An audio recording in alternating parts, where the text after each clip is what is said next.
لهم الفاتحة. أعوذ بالله من الشيطان الرجيم. بسم الله الرحمن الرحيم. الحمد لله رب العالمين الرحمن الرحيم مالك يوم الدين إياك نعبد وإياك نستعين اهدنا الصراط المستقيم صراط الذين أنعمت عليهم غير المغضوب عليهم ولا الضالين آمين. Assalamualaikum warahmatullahi wabarakatuh. Alhamdulillah nahmaduhu wa nasta'inuhu wa nastaghfiruh wa na'udzu billahi min sururi anfusina wa min sayyiati a'malina. May yahdihillahu fala mudilla lahu wa may yudlilhu fala hadiya lahu. Asyhadu an la ilaha illallah wahdahu la syarika lahu wa asyhadu anna Muhammadan abduhu wa rasuluh. Allahumma salli wa sallim ala sayyidina wa nabiyyina Muhammad wa ala alihi wa sahbihi ajma'in. Rabbi shrah li sadri wa yassir li amri wa hlul 'uqdatam min lisani yafqahu qawli. Subhanaka la 'ilma lana illa ma 'allamtana innaka antal 'alimul hakim. La haula wala quwwata illa billahil 'aliyyil 'azim. La haula wala quwwata illa billahil 'aliyyil 'azim. Amma ba'd. Yang saya hormati para hadirin yang hadir pada malam ini, tuan-tuan, saudara-saudara, tuan-tuan haji,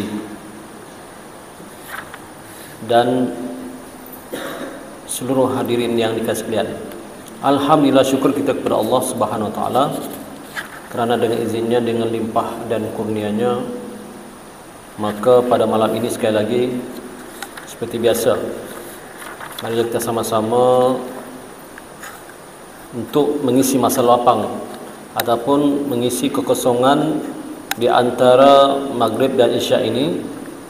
Kita isi dengan sedikit kuliah-kuliah agama, ya, tazkirah untuk saya dan tuan-tuan bertambah ilmu, ya, untuk saya dan tuan-tuan dapat manfaat bersama di dunia dan di akhirat, insya-Allah.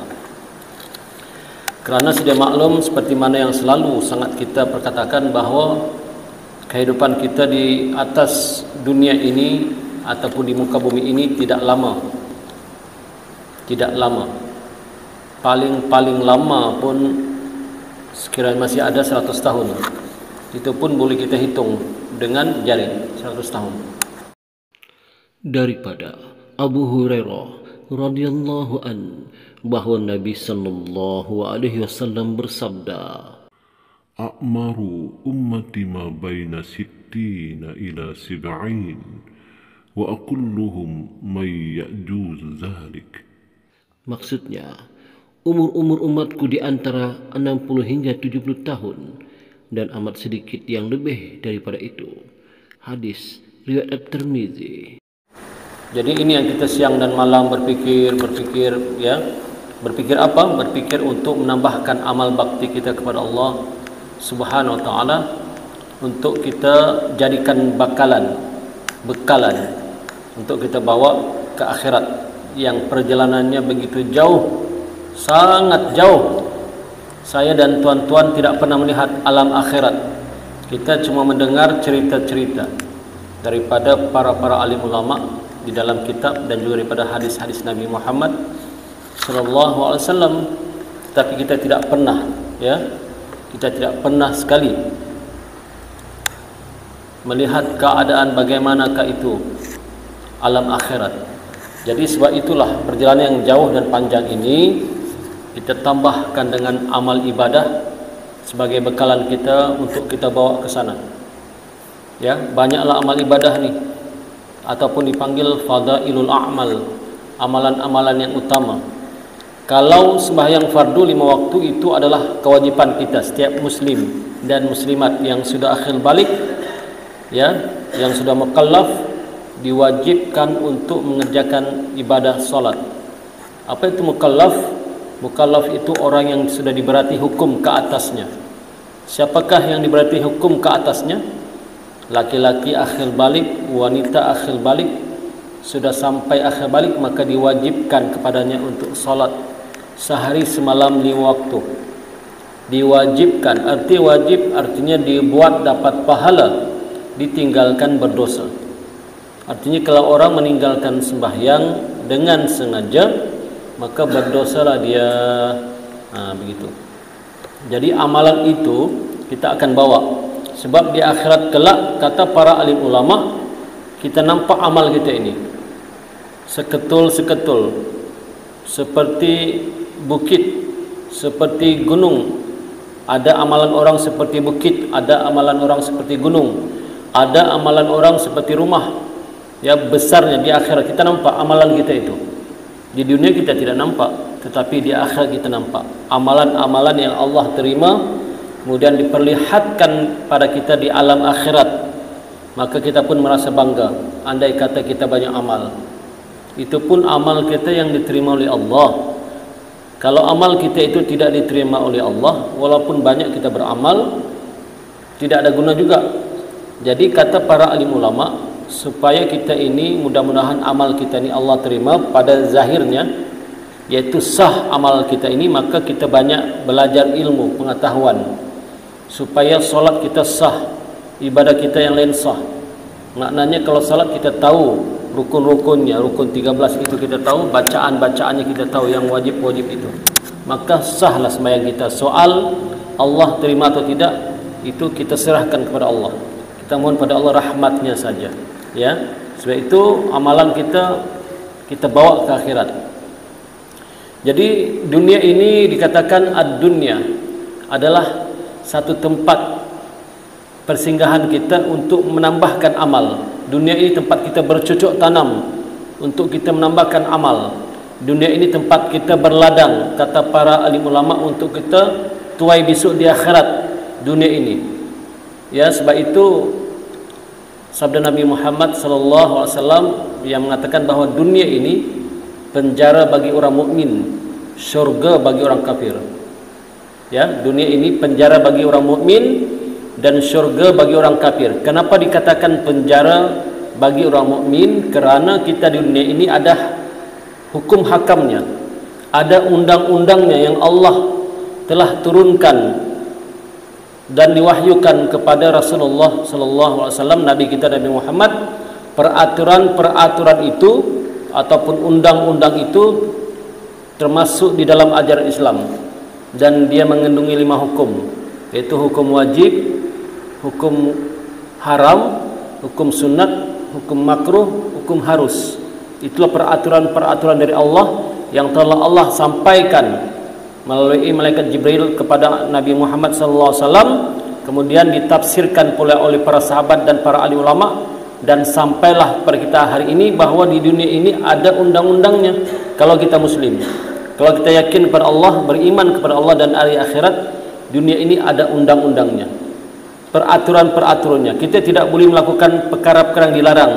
Apa dia? Seperti meminum khamar, arak, dilarang, tak boleh.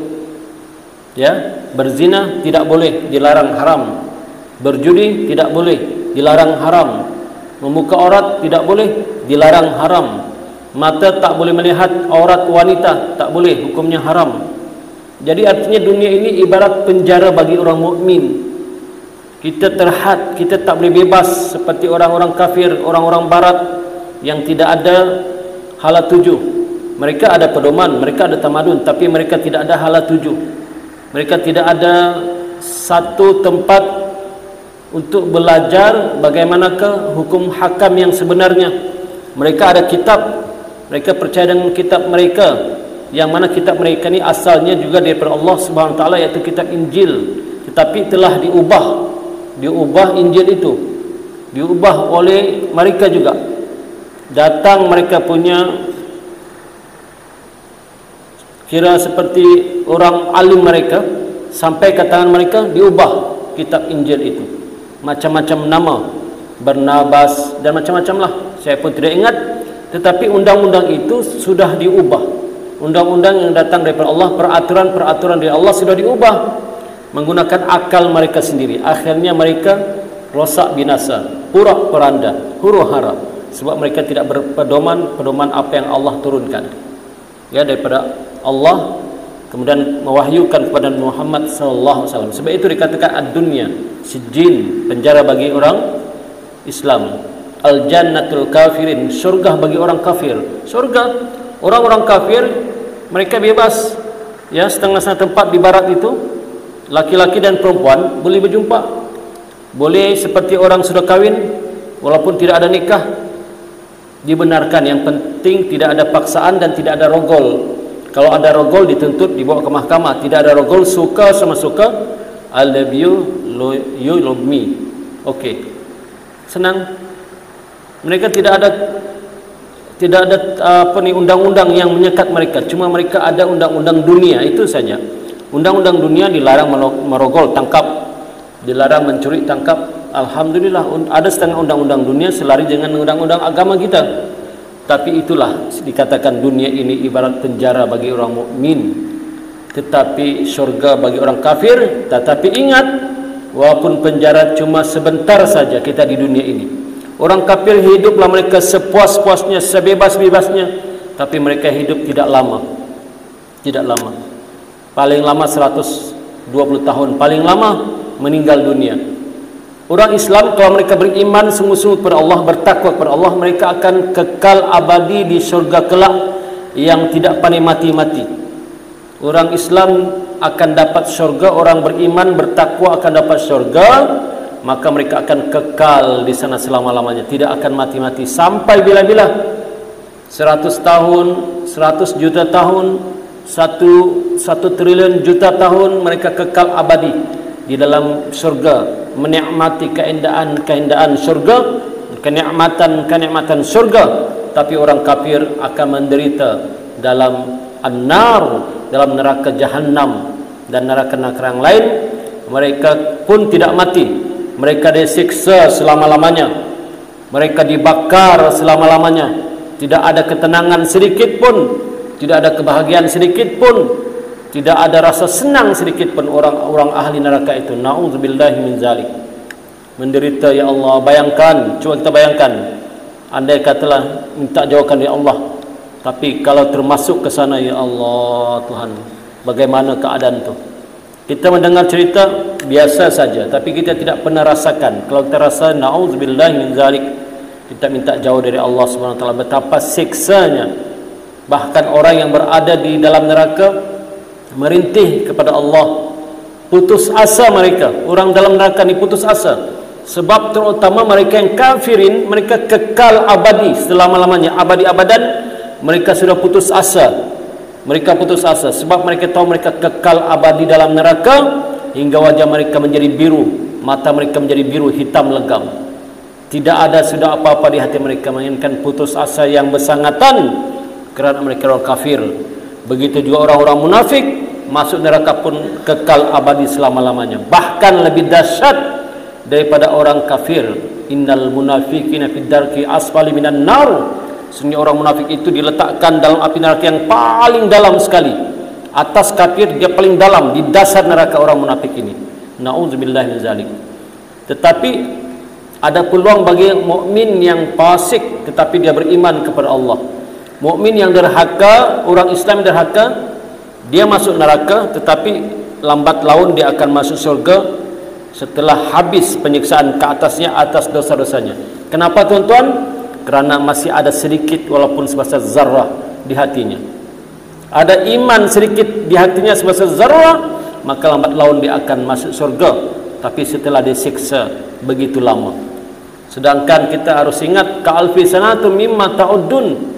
Satu hari di akhirat sama dengan 1000 tahun di dunia.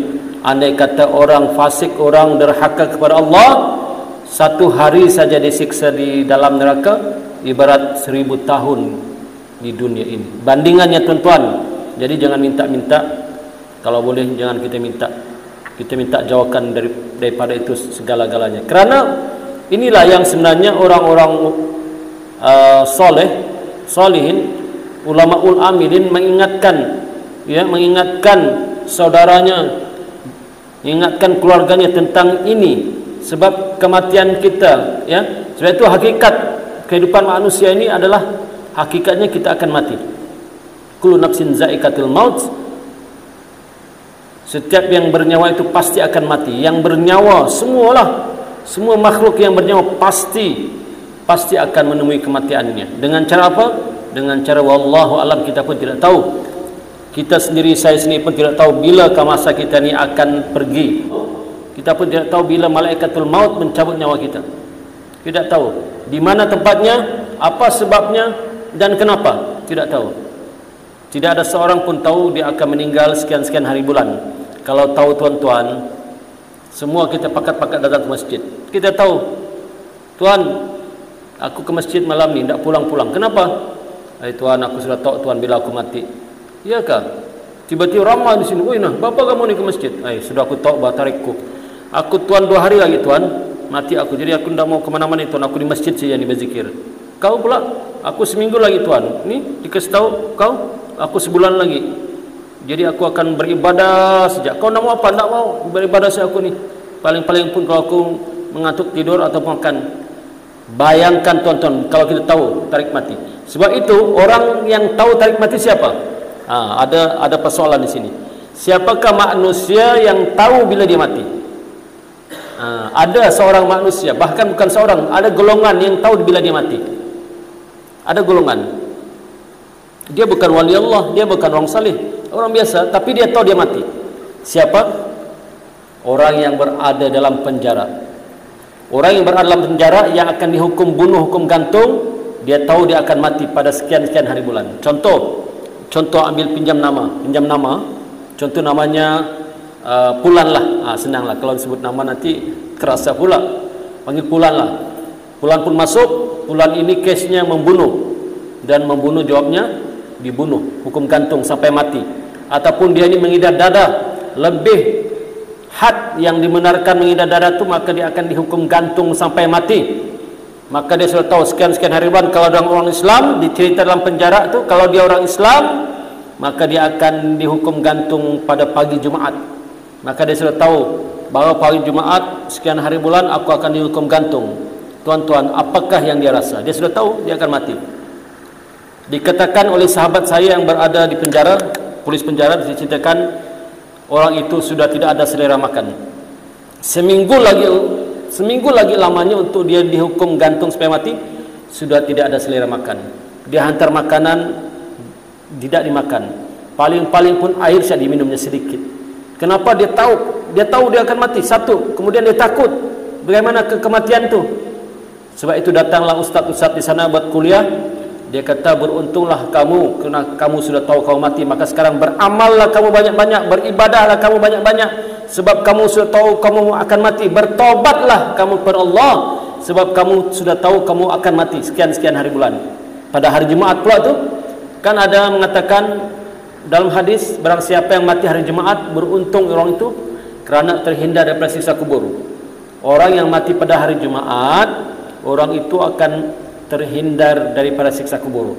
Jadi polis-polis penjara ini pun, diorang ni pun tahu, sebab diorang pun ada penasihat agama. Maka orang Islam yang dihukum mati, gantung sampai mati, dia tahu, maka mereka akan dihukum gantung sampai mati pada pagi Jumaat pukul 7 pagi. Malam itu memang diorang tidak tidur, sudah pucat muka, tidak tidur, tidak mau makan, walaupun makanan tu KFC lah kau bagi. Ini KFC sedap-sedap, no. Ini McDonald sedap-sedap, no. Ini mie goreng yang kau suka hari tu, mie goreng sedap ni, no. Yang dia tahu aku mati, aku akan mati, apakah macam bagaimana. Dia sudah tidak ingat saudara maranya, istrinya, anaknya, semua ditengok sayup-sayup. Sebab tinggal sehari lagi dia akan meninggal dunia, dihukum gantung sampai mati. Kata kawan saya yang bertugas di penjara, ketika sudah mahu untuk ke tali gantung, diorang pegang yang mau dihukum gantung ini, badannya sudah sejuk, menggeletar badannya sejuk. Maka ditutuplah kepalanya dengan kain supaya tidak dinampak, kemudian digantung sampai mati. Maka mati baiklah dia. Sebab kalau dia sempat bertobat sungguh-sungguh dalam penjara, mati baiklah dia. Dia bertobat sungguh-sungguh. Ini kita ceritakan untuk bandingan, pahaman. Kalau kita tahulah kita ni akan mati, kan? Sebab itu kata Nabi, orang yang paling cerdik adalah orang yang paling banyak ingat mati. Kenapa? Kerana dia akan membuat persiapan apakah yang dia bawa nanti ketika dia masuk ke alam barzah. Apa dia bawa? Sembahyang dia cek, sembahyangku cukup kali waktu, alhamdulillah cukup. Sembahyang sunatku cukupkah? Alhamdulillah aku sembahyang sunat juga. Zikirku adakah? Ada. Baca Quran adakah? Ada. Bersedekah di masjid adakah? Ada. Alhamdulillah. Berbuat baik kepada orang tua adakah? Ada. Kemudian cek pula dia punya kejahatan. Aku pernahkah memfitnah orang? Alhamdulillah tidak pernah. Aku pernahkah menyakiti hati orang? Tiba-tiba dia terdiam. Pernah dia menyakiti hati orang. Maka dia kena minta maaf sebelum dia mati. Dia kena minta maaf sebelum dia mati. Kalau dia pernah menyakiti hati orang, tiba-tiba orang itu pula sudah meninggal juga, macam mana? Dulu dia pernah menyakitkan hati orang. Contohlah untuk kita mudah faham, begini, sewaktu orang itu masih hidup, dia suka buruk-burukan orang itu, macam-macam lah. Tiba-tiba ketika dia tahu, dia sedar, sudah bertobat, dia ingin minta maaf, tiba-tiba orang itu sudah mati, meninggal dunia, yang kawan yang pernah disakiti ini. Ataupun untuk mudah paham lagi, senang kita cerita, kalau dia dulu pernah berhutang, ini senanglah. Dia dulu pernah berhutang 100 ringgit pada sahabatnya, dia janji akan bayar. Tetapi ketika dia sudah sedar dan dia pun ada duit, dia pun pergilah ke rumah sahabatnya itu untuk membayar hutang 100 ringgit, tapi sahabatnya itu sudah meninggal dunia. Apa perlu kita buat? Kata para alim ulama, kalau orang itu yang kita berhutang padanya sudah meninggal dunia, maka serahkanlah bayaran hutang itu kepada ahli keluarganya. Kalau dia masih ada istri, ceritakan, wahai puan, ini hutangku dulu pada suamimu 100 ringgit, ya, minta maaf, minta halal, terlambat aku bayar. Okey. Tapi kalau istrinya pun tiada, balik ke Indonesia. Contoh, kita ke Indonesia tidak tahu di mana tempat, ahli keluarga di sana kan tidak tahu. Apa perlu kita buat? Ada solusi jawab kata ulama. Kata ulama, kalau orang itu sudah tidak kita dapat hubungi, keluarganya ke jirannya tidak dapat dihubungi, tidak tahu di mana dia ini, maka kata para alim ulama dalam kitab Hidayatus Salikin karangan Syekh Abdul Samad Al-Palimbani, dia kata hendaklah kita bertaubat kepada Allah Subhanahu wa taala sungguh-sungguh, kemudian hutang kita 100 ringgit itu dermahkanlah ke tempat-tempat ibadah seperti masjid ka, surau ka, anak yatim ka. Niatkan, ya Allah, aku derma 100 ringgit ini ataupun 500 ringgit ini berserta dengan sampul nih, aku masukkan ke masjid, niatku untuk membayar hutangku kepada si fulan yang telah meninggal dunia, yang tidak dapat aku hubungi. Maka dia pun datang ke masjid senyap, dia ambil sampul, masuk ke 500 ringgit, masuk dalam. Contoh, kalau orang itu sudah tidak dapat dihubungi. Tapi kalau orang itu masih kita dapat hubungi, jangan pura-pura. Rumahnya sebelah situ, ya ada ke rumahnya, padahal ada masih hidup, pura-pura dia tidak mau bayar. Ini payah, ya. Jadi itulah hakikatnya.